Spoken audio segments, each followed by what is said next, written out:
there, this is the 2019 forecast for Libra Risings. So this year ahead, most of the year up until December, Jupiter will be in your third house in Sagittarius. And wherever Jupiter is, it brings about abundance and growth and optimism and opportunities for growth. And it's in the area of your sky relating to themes like short-term travel, communications, siblings, comrades, or friends. So this means that you could have increased opportunities within traveling nearby, or like domestic travel. Could be improved relationships with your siblings. It could mean that you start a writing project or take something written underway. So have in mind to look out for opportunities in those areas, because it'll be a year of doors opening in those regards. Jupiter in your third house will be square Neptune in your sixth house throughout this year, which means that when these two planets are in conversation like this, a really good possibility that could come about is that your growth and expansion in your writing pursuits and the way you express yourself could then remove boundaries regarding to like your personal health.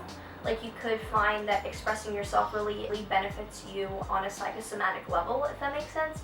But a worry here is that you're so focused on this busy literary or busy traveling work that it negatively impacts your health. So you want to be careful to use your opportunities and new findings to dissolve boundary, not the positive existing structures regarding your day-to-day mundane self-care routines.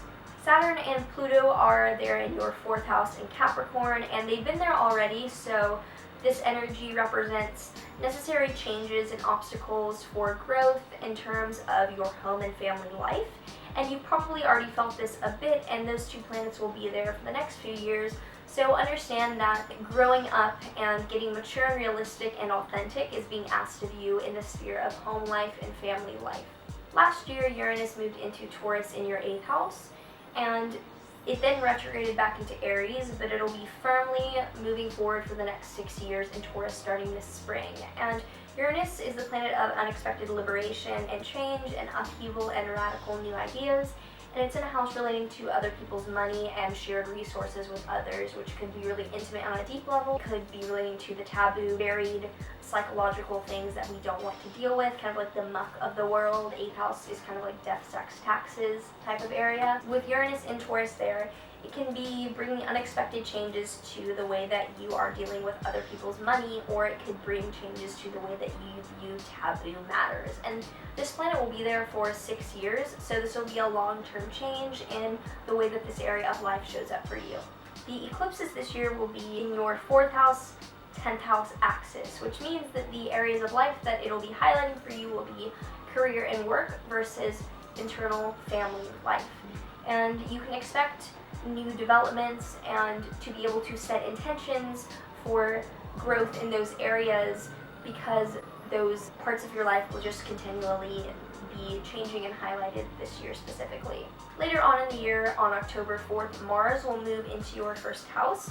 And when Mars moves into our first house, it can bring a burst of physical energy and drive and power to get shit done if we need to get shit done. So just have in mind that October could be a really good month for either setting out on a new exercise plan or just really undertaking a project you've been meaning to do, and you're going to need a lot of effort and drive to put forth. Know that October is a really good month for you to do that. The Mercury retrogrades for you this year start out in March 5th through 28th. Mercury is retrograde in your sixth house in Pisces. Mercury in Pisces is opposite the sign that it rules, which means that it's in its detriment and it's a bit hindered from its normal functioning abilities.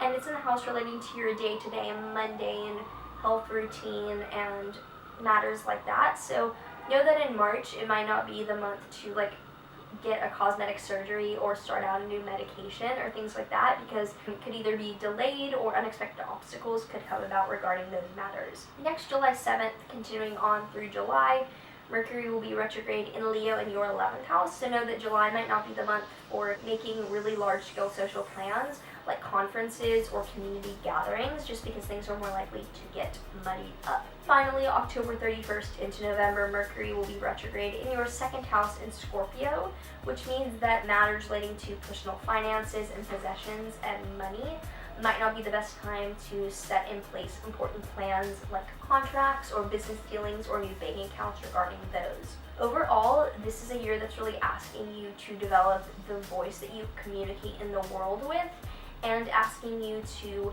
step into your most authentic power regarding how home and family structures are showing up for you. So I hope this was helpful. I do private consultations at the link below. Otherwise, like and subscribe and do all that stuff, and I will see you next time.